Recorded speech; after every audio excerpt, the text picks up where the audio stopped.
இறப்பில்லாத புராண கதாநாயகன் மகாபாரதத்தை சேர்ந்த அஸ்வத்தாமன். மகாபாரதத்தில் வரும் அஸ்வத்தாமா என்ற கதாபாத்திரம் உயிருடன் இருப்பதாகவும் ஆண்டாண்டு காலமாக பூமியில் வலம் வருவதாகவும் நம்பப்படுகின்றது. யார் இந்த அஸ்வத்தாமன்? அஸ்வத்தாமன் பற்றிய சிறு தொகுப்பை இந்த வீடியோவில் நாங்க பார்க்கலாம். அஸ்வத்தாமா என்பவர் பாண்டவர் மற்றும் கௌரவருக்கு ஆசிரியராக விளங்கிய துரோணாச்சாரியின் புதல்வனாவார். துரோணாச்சாரியார் மற்றும் அவருடைய மனைவியான கிருபிக்கு பிறந்தவர் தான் இவர். அவரின் பிறப்பு முதலே அவருடைய நெற்றியில் ஒரு ரத்தினக்கல் பதிக்கப்பட்டிருந்தது. அவருடைய சக்திகள் அனைத்துக்கும் இந்த கல்லே மூலாதாரமாக அமைந்தது. வில்வித்தை மற்றும் இதர போர்க்கலைகளில் சிறப்பாக செயலாற்ற ஒரு மிகச்சிறந்த போர் வீரனாக அவர் வளர்ந்தார். மகாபாரத போரின் போது கௌரவர்களின் முகாமில் இருந்து அவருடைய தந்தையுடன் சேர்ந்து அஸ்வத்தாமா போரில் சண்டையிட்டார். தன் மகனை உயிராக நினைத்தார் துரோணாச்சாரியார். அதனால் போரின் போது அஸ்வத்தாமா இறந்துவிட்டார் என்ற வதந்தியை கேள்விப்பட்ட துரோணாச்சாரியார் தன் கைகளை துறந்து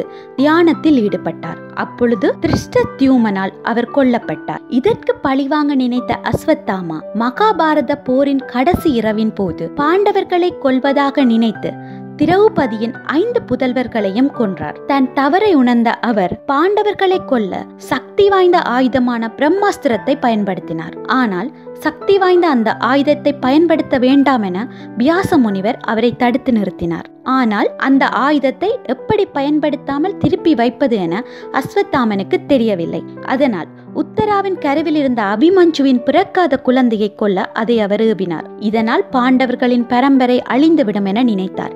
அஸ்வத்தாமனின் இந்த குணத்தை கண்டு கோபமடைந்தார் கிருஷ்ணர். தன் பாவத்தை சுமக்கும் விதமாக அஸ்வத்தாமனுக்கு முடிவற்ற காலம் வரை இந்த பூமியில் வலம் வர வேண்டும் என்ற சாபத்தை அளித்தார். எப்பொழுதுமே அவர் யாருடைய அன்பையும் பெற முடியாது. அதுபோல் யாராலும் அவர் வரவேற்கப்பட மாட்டார்.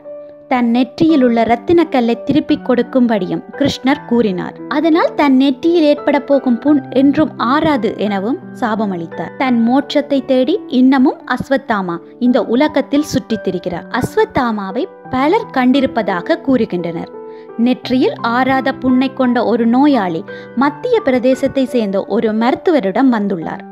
தன் புண்ணுக்கு பலவிதமான மருந்துகளை தடவியும் கூட அவருடைய புண் ஆறவில்லை. இந்த புண் பல காலமாக இருப்பதாகவும் கூறியுள்ளார். இது அஸ்வத்தாமாவுக்குள்ள புண்ணை போல் உள்ளதாக அந்த மருத்துவர் கூறி சிரித்துள்ளார். தன் பெட்டியை எடுக்க திரும்பிய போது அந்த நோயாளியை காணவில்லை. இன்னும் ஒரு புராணம் இப்படியும் கூறுகின்றது. புர்ஹன்பூர் என்ற இடத்தில் அருகில் உள்ள ஒரு இந்திய கிராமத்தில் அர்சிகர் என்ற கோட்டை ஒன்று உள்ளது. தினமும் காலையில் அந்த கோட்டையில் உள்ள சிவலிங்கத்திற்கு இன்னமும் அஸ்வத்தாமா வந்து மலர்களால் பூஜை புரிகின்றார் என்று உள்ளூர் வாசிகள் கூறுகின்றனர். இமயமலை அடிவாரத்தில் சில பழங்குடியினருடன் அஸ்வத்தாமா நடந்தும் வாழ்ந்தும் வருவதை சிலர் கண்டுள்ளதாக கூறியுள்ளனர்.